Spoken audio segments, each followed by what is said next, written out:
Jellicoe votes to move the beer lines closer to churches and schools. Monday afternoon, Jellicoe City Council voted on the second reading to narrow the distance on just where beer can be sold within the city. The old ordinance prohibited the selling of beer within 2,000 feet of a church or school. Jellicoe Mayor Les Stiers broke the tie, and now beer may be sold as close as 300 feet from a church or school. Until yesterday's vote, gas stations near the I-75 exit could not sell beer because they are too close to Crouches Creek Baptist Church. At issue is revenue for Jellicoe. City leaders feared losing revenue to nearby Corbin, which is now selling beer, if the law was not changed. The owner of the two gas stations nearest the church estimates his stores could generate as much as $60,000 in annual revenue for Jellicoe. A friendship forged years ago in Haiti continues. Like David and Jonathan, he compares he and brother Jerry Gray and their 15-year friendship. He is native Haitian B. Lazard. The pastor's relationship with Gray continues today. Lazard tells WLAF-TV that he's a preacher and that he likes to preach the gospel. He says he's following God's command. This is a command from Jesus Christ to go to preach the gospel around the world. So it is not an option. It is a command. According to Matthew chapter 28 verse 19, Jesus gave a command to go to preach the gospel to all nations, and teach them and baptizing them in the name of the Father, the Son, of the Holy Spirit. So this is a command. I cannot give it. It is a command, and it put the believer in fire. You have nothing else to do, just to go, to obey Jesus.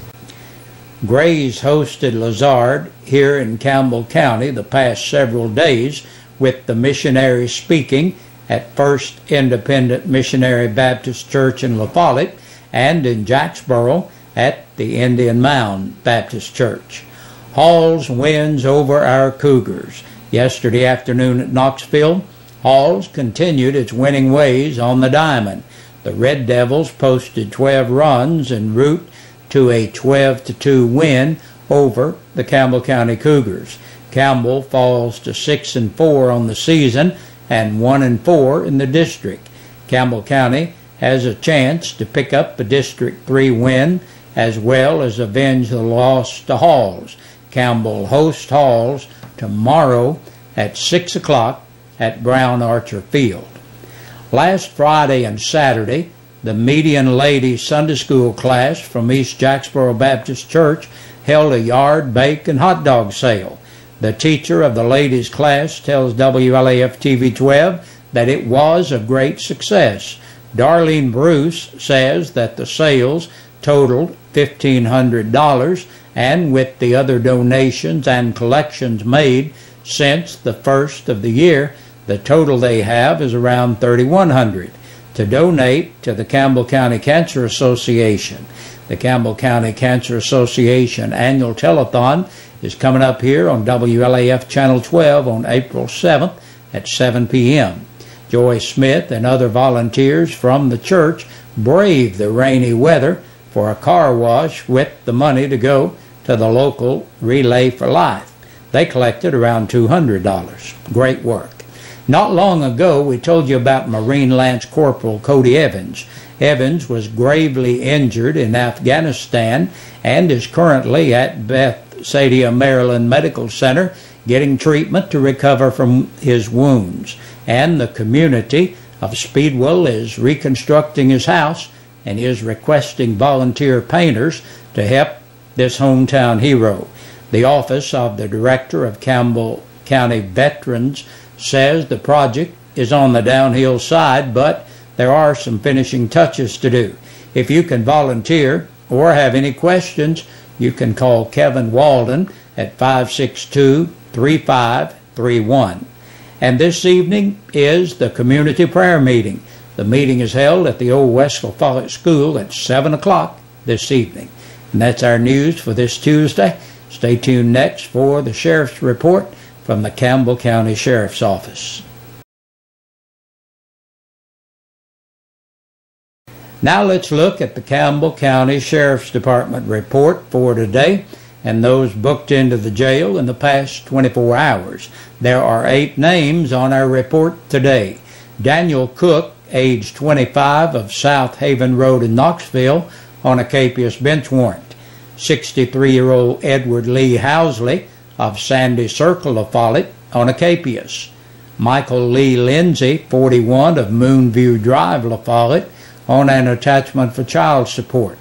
39-year-old David Wayne Norris of North 5th Street, La Follette, for public intoxication, possession of a Schedule IV controlled substance, and introduction of contraband into a penal institution. 37-year-old Vanessa Lynn Siebers of Cedar Creek Road, La Follette, for criminal impersonation, destruction of evidence, resisting a stop, frisk, halt, search order, resisting arrest, filing a false report or bomb threat, disorderly conduct, on a hold for another agency, felony possession for resale, and felony possession for distribution. Hope Smith, age 28, of McDearman Drive in La Follette, on a capious. 36-year-old Louding Thornhill of Ohio, on a capious. And last today, 44-year-old Eddie Joe Whitaker of Jellicoe, on a capious. And we thank you for joining us for this portion of our news today. Our program continues in a moment. We've got more coming your way.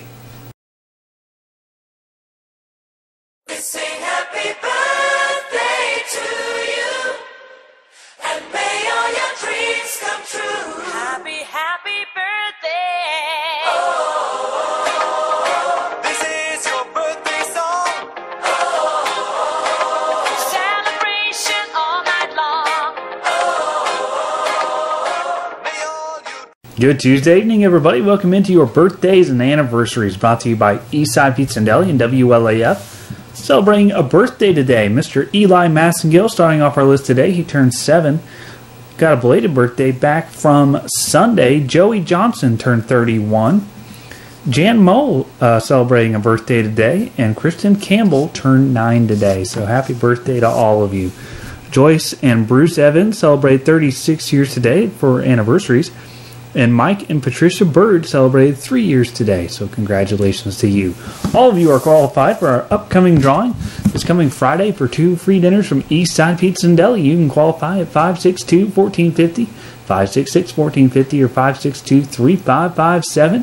You can email WLAF@bellsouth.net, or you can fax in your information to 562-5764. We'll get you on the birthday or anniversary list, and Big Josh will have that drawing early Friday morning.